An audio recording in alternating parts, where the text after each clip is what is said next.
So it tells me two things about this. Whoever made this, one, has kids. Two, probably drinks a lot because of those kids.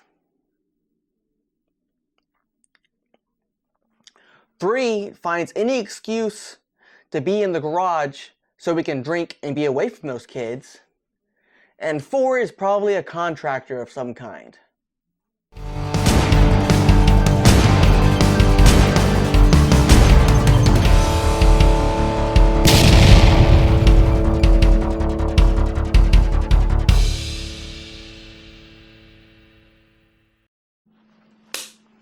Welcome back, guys. No, I am not dead. Still alive, still kicking. Haven't been around for a while. Basically, haven't been posting for a good minute because I've had a lot of stuff going on in my personal life. So, you know, as y'all know, I'm a landscaper this time of year. Pretty busy for me, so, you know, that's keep me from going to the range. And then also on top of that, I'm doing a lot of personal stuff besides that. Trying to get property bought, houses designed, stuff like that. So, hopefully here next year, or even this winter possibly, private range? Who knows? We'll see. All one thing, but that's why I haven't been posting much lately. Just been doing a lot of stuff, having to deal with all that. Plus, you know, stressed out, all that whatnot. But it's kept me from the channel, and I am sorry. Forgive me. Anyways, today we are doing a Cursed Gun Images #2 because that's all I can do at the moment, and I penciled in a little bit of time to get this done today. So I've been compiling images for a very long time. Majority of them are on my phone still. However, I got a bunch on my computer. So we're going to go over these pictures right now and see what we got. But first, let's get a little video sponsor. Get that out of the way. We'll return after these messages. Do you hate energy drinks that taste too strong, have artificial sweeteners, or tons of syrup in them, tons of caffeine, makes you jittery, a little, you know, crackheady like? Well, guess who you're probably gonna like? Liquid Freedom Energy by Blood of Tyrants. These guys have been working here with the partners, been working here at the channel here for about a month now. Started just before the New Mexico trip when I introduced them up on the mountain. Now, this is a non-carbonated, non-artificially sweetened, non-syrup sweetened energy drink with low caffeine at about 100 milligrams. And it's all sweetened with stevia and monk fruit extract. So good natural sweeteners, but this is not an overly sweet product. It is actually pretty mild. It tastes just like a slightly sweetened raspberry tea, which I like. Personally, I'm a lemon tea guy. Hopefully they'll come out with a sweet lemon tea in the future. Live in Texas, so sue me. The South. But anyways, these guys are really great. Their parent company is Blood of Tyrants. They make wine as well, along with some cool little accessories and stuff like that. I'm gonna have the link right here on the screen, along with a QR code. So please go check out the people who support us and support them because they support us. And, well, it's Liquid Freedom. What more do you want? Freedom! So anyways, guys, let's get back to the content. All right, first up, what do we got here? Okay, so RPK with the bipod backwards and a giant slingshot attached to the bipod to sling grenades. I feel like this is something out of Ukraine. It's just hilarious. I'm honestly curious how well this works. How far could you lob a grenade? See, it would make sense if there was a second bipod. Wait, you know what? That's a DP-27 or 28 bipod on there. And it's not an RPK, it's just a regular AK. Okay, so interesting. Huh. I still wonder how far you could lob a grenade with a makeshift slingshot like that. That's interesting. I can't imagine super far. Maybe I'll have to test that one day. I mean, I've got a DP27 bipod and AKs. If y'all want me to try this out one day, see how far I can get a grenade to be lobbed with a slingshot made from a bipod, let me know, because I've got a couple of these dummy grenades laying around that are about the right weight, so, you know, we could always see how far I can make one of these fly. Anyways, let's go on to the next one.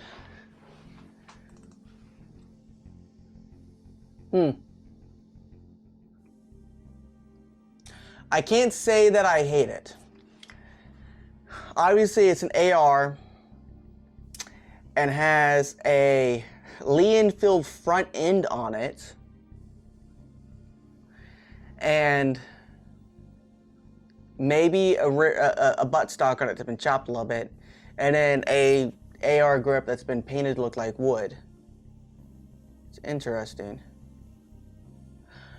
I mean, I don't hate it. It kind of has a vibe. They even put an iron sight on the back of it to match the iron sight there. And yeah, you just got some snuggles in the way. The top of the receiver towards the back here. Something about that receiver looks odd to me. I can't really tell that much from it, but something looks odd. And then I don't see a gas tube. I don't see the gas tube at all coming up. Because you can see the barrel nut there that holds the barrel onto the receiver, and the gas tube should go right above it into the receiver, but it's not there, so that's interesting. I'd be curious to see this thing shoot. Now, as far as I know, most of these don't have any videos on them. Just pictures. I've collected these off of Facebook, Reddit, all around. I've tried to find ones that it looks like Brandon Herrera hasn't done a Cursed Gun Images video on, which is, you know, not too hard, to be honest. There's a lot of disturbed people out there. I might be one of them. Anyways, on to the next one. Okay, this one here, I've seen this one for a while, and I vibe with it. We got us an AK with a Set Me L foregrip on it. I'm not gonna lie, I dig it. I dig it a lot. I really do. And it looks like 14-inch pin and welded. I like it. I dig it. It doesn't look off on it, to be honest. It really doesn't. What do y'all think?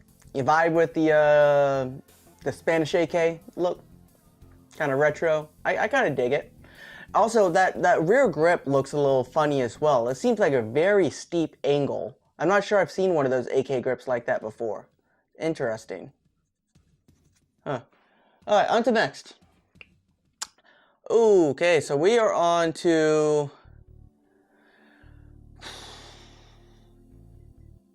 I don't know what this is. Bubba's Looty, maybe? I don't know.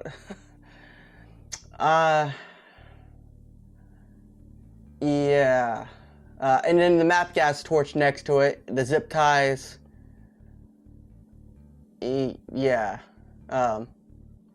This is why you should go to SDI. Yeah.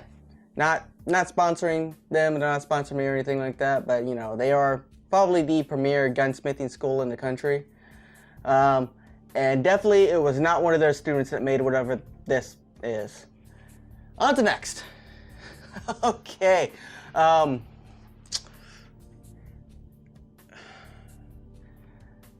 Precision Mosin made with what looks like a 4x4 as a stock.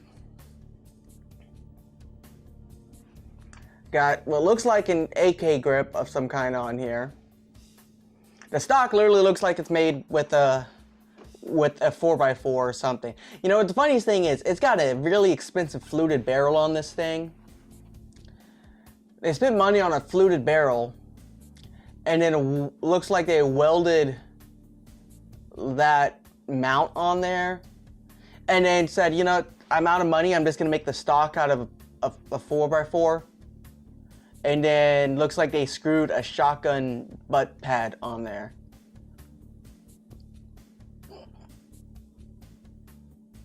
Five out of 5, I'd run it. Just for the memes. Yeah. Just for the memes, I'd run that. On to the next. I've seen this one before. I kind of admire this. It's a Ruger PC carbine that has had a stock made for it to kind of look like a PPSH 41. Let me show you. That is meant to look like this, kind of. You can kind of see where they were going for it, but you know, not exactly perfectly figured out. Speaking of this, I do plan on getting this finished and running this year, summer, possibly, maybe. We'll see. I've actually have been really working on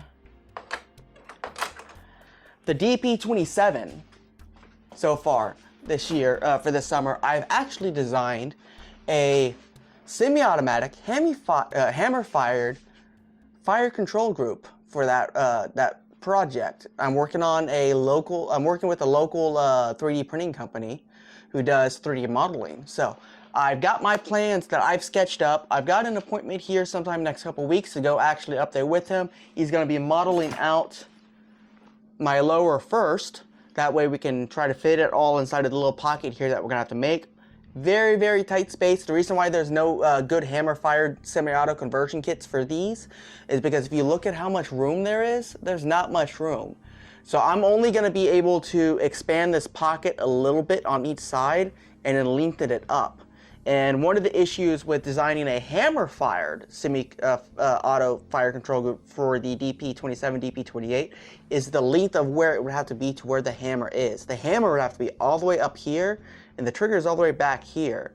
So there's 4 inches between where the trigger is and where the hammer comes up. And then the hammer itself can only really be about ½ an inch wide.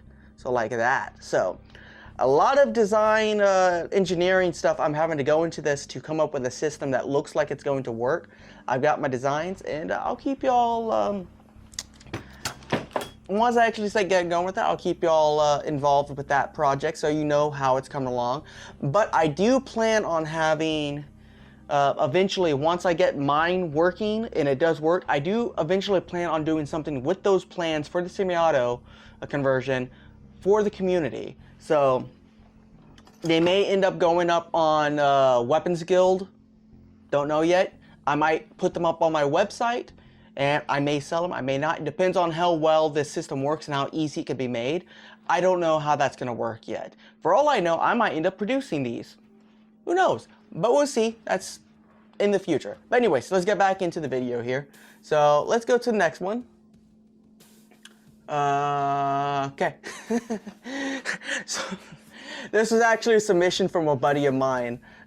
This is his little Daisy air rifle that he fiddles around with in his garage. And as you can see, he zip tied part of a rail to the handguard, put a vertical on it, put a laser sight, and then zip tied another rail to the top of it so he can put a red dot on it. It's just, yeah, it's just funny. I just thought it would be funny to throw that one in. I've shot it before. I think I did a short on this thing a while back, like last year or something like that. It was a different configuration than this, but it's still pretty funny. Okay, on to the next one.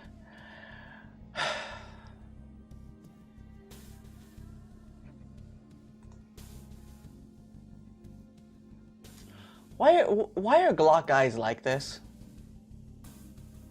Why are Glock guys? You know, it's funny. Glock say, oh, they're a perfect or out of the box. Yet, Glock guys do whatever this is. You ever seen a Glock that someone says perfect but isn't stock? They always change something. Yeah. Anyways, so let's go over this here. Piece by piece. Let's start from the tip to butt, like Grand Thumb likes to say. The front here, on the front of the slide, is a piece of expanded mesh screen that's bent into a heat shield for some reason, attached with screws and weld. I don't even know why. Why? Let's go back into the back here. We have welded onto the rear of the slide, looks like a peep sight off of something. Adjustable windage and possibly elevation peep sight from something. I can't tell what it is from. Welded on there, but it has no front sight. Okay, let's go to the front. First of all, the front half of the frame is cut off, and you can see the rear coil spring. Why? Weight reduction makes it go faster. I don't know. And then got this weird brass knuckle double trigger guard thing going on with bolts sticking through it. I bet you this was an afterthought, because I bet you this thing does not shoot or function worth a damn. So whoever built this thing was like, oh, you know what? I guess I'm gonna have to backup plan if it don't work that day is I'm just gonna use it to punch people with it. Dear God. And of course we go down here to one of the Glock guy's favorite pastimes, and that is stippling the handguard. And I don't know what these circles are for. I have no idea. And then of course you could not have whatever this is without some good old-fashioned electrical tape on there. Couldn't even do grip tape. Couldn't afford grip tape. No, he went with electrical tape. I bet you because that lower is completely split and falling apart, and the electrical tape's the only thing holding it together. Couldn't even afford duct tape. Had to go with electrical tape. All right, this is giving me brain damage. We need to get away from this one here. Boom. Okay, what do we got here? Okay.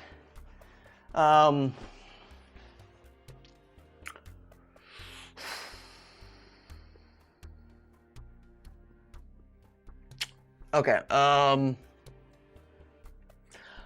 we're just gonna have to start from one end and move over, because this is, 6 guns here, but we're gonna have to just move from one end and go to the other. I can only assume that whoever put together this immaculate collection of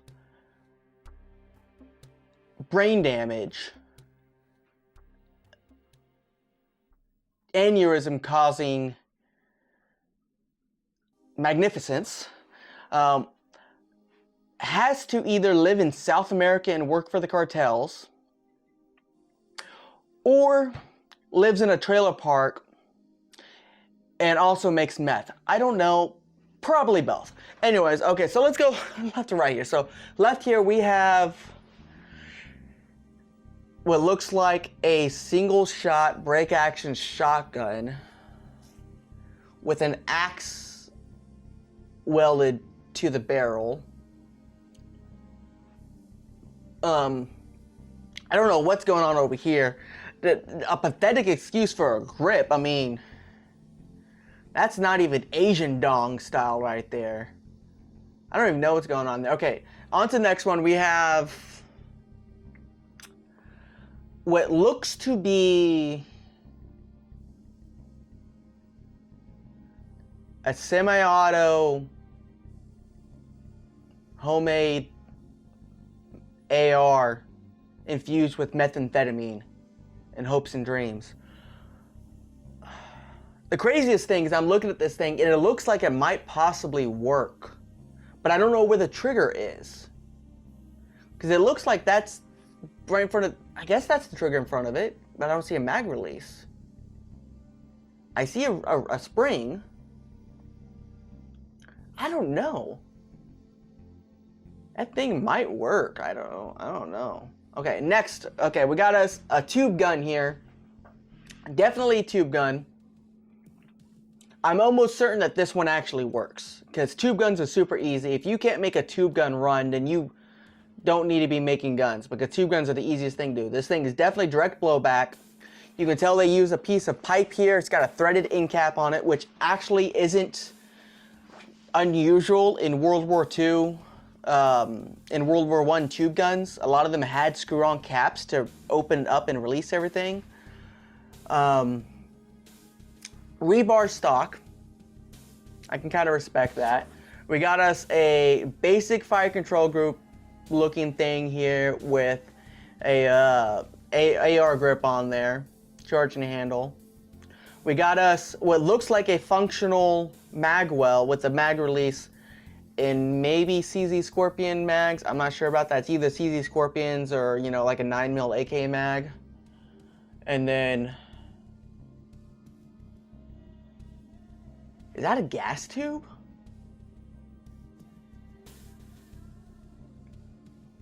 I don't, out of all the ones that are here, that one is the most likely, besides the last one down here, to work as intended.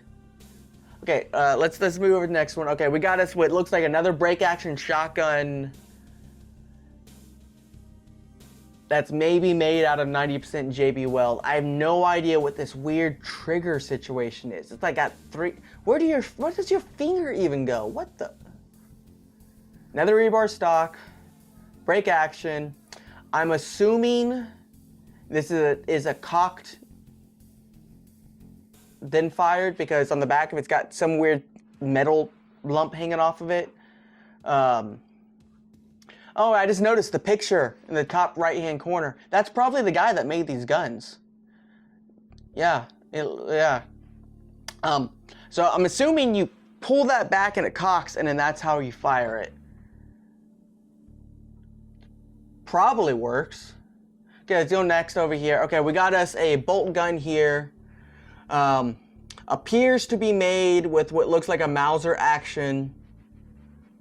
Nothing really wrong there. Looks like it'd be a Spanish Mauser. Box magazine bolted to it. It's probably the original trigger group in there. It probably fires, it works.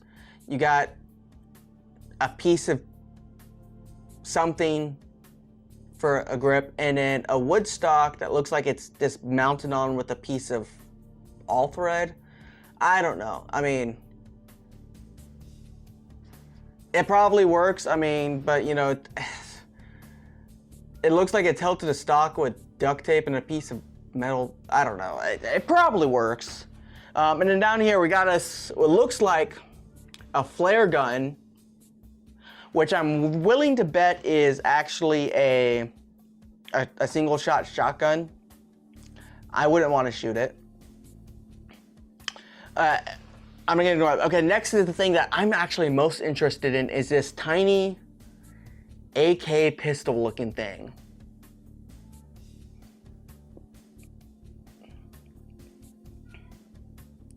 It looks like that's probably one of the most well-built things out of here. Can't tell, that might be a 22. I don't know. It's kind of neat looking, kind of has a little vibe to it. I've been wanting to do that, is to take a 9mm AK and squish it down and make it as short as possible. Or I've been wanting to do it also with a PPS 43. You know, shorten it a lot, make it into, you know, a compact pistol or something like that. But I mean, that is certainly something. Okay, we got one more picture to go. What do we got here? What do we got?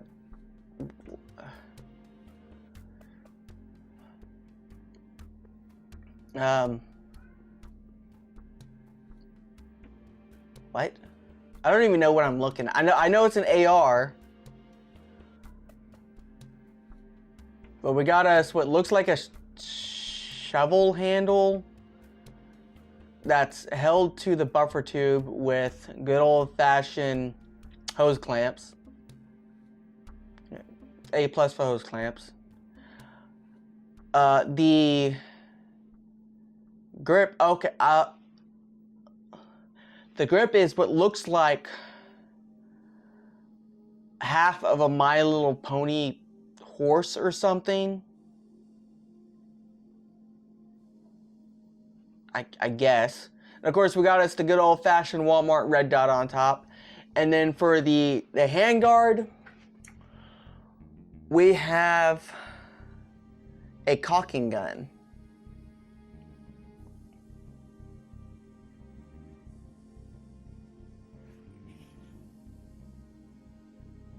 So it tells me two things about this.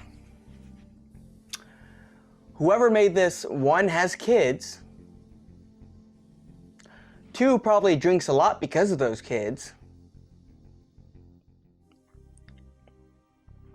Three, finds any excuse to be in the garage so we can drink and be away from those kids.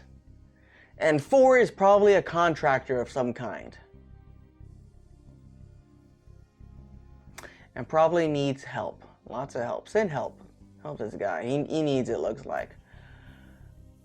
Okay. Alright. That is, different. Anyways, guys, that's it for today's video. Not much going on as far as it goes. I hope you can get therapy after seeing what we just saw. I'm probably going to need therapy after what I just saw. Anyways, sorry once again for not making too much content lately. It's been really hard, been really busy trying to get a lot of stuff, been a lot of stress, but hopefully it's all going to pay off. It looks like I'm probably not going to be posting too much this year. However, I do have some stuff planned and obligated coming up. For instance, I have an optics review coming up on the AR-180 here, which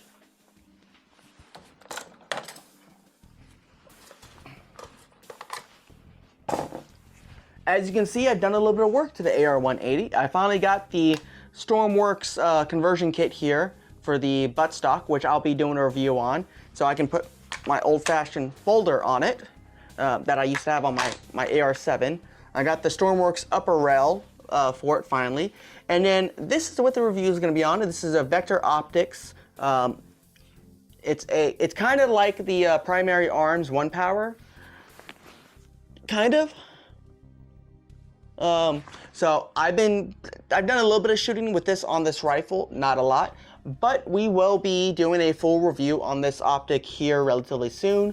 I'll probably be going out to the range next weekend for another range day, and that's when I'll be shooting this off a lot. I was planning on going this weekend, but stuff happened, so you know, it is what it is. But thanks to my friends over at Vector Optics. They've been working with me for a couple years now, always sending me some really neat stuff, and really excited to really put this thing to the works. As far as besides that goes, RTI is sending me something else here very soon to do a restoration video series on. Something a little bit more excited than a bolt gun, so stay tuned for that. And then I've got a video planned for that Mira armor back there, and then Mantis sent me a laser, one of the laser systems a while back that I've been messing around with here and there, so there's a review for that coming up eventually. And then of course, you know, when I have time, energy, and the mental capacity, I've got more gun reviews on the way, as always, because I haven't done reviews on most of the stuff that's in here. So there's still going to be stuff trickling through here and there, and of course, as I mess with stuff, there will be shorts coming through here and there. Shorts are a little easier for me to produce because they don't take, you know, massive range trips. But once we get this property situation figured out, hopefully I'll have a private range and I'll be able to produce much higher quality content, have more fun content because it'll be my property. I won't be stuck with rules from, you know, a gun club. And I'll be able to do some really cool stuff and a lot of videos I've been wanting to do for a really long time, such as, well, just I'm going to keep those close to heart because I don't want to give away any ideas just yet. But like I said, I'm going to keep y'all in the loop about the semi-auto fire control group for the DP27. One of my goals that I set out this year was by the end of 2025, I want that thing fully firing and ready for review, and I want to get my PPSH 41 fully firing and ready for review. So hopefully that's what we're going to be this year. It's going to be kind of slower year than usual, but it's going to pay off in the long run. So you guys, thank you so much for sticking around and supporting the channel. And, you know, go check out the merch store, all that good stuff. And, you know, keep an eye out. I'm not dead. I'm just trying to get stuff going so I can have a better content creation platform for y'all in the future. Anyways, guys, y'all have a good one. I'll see y'all in the next video.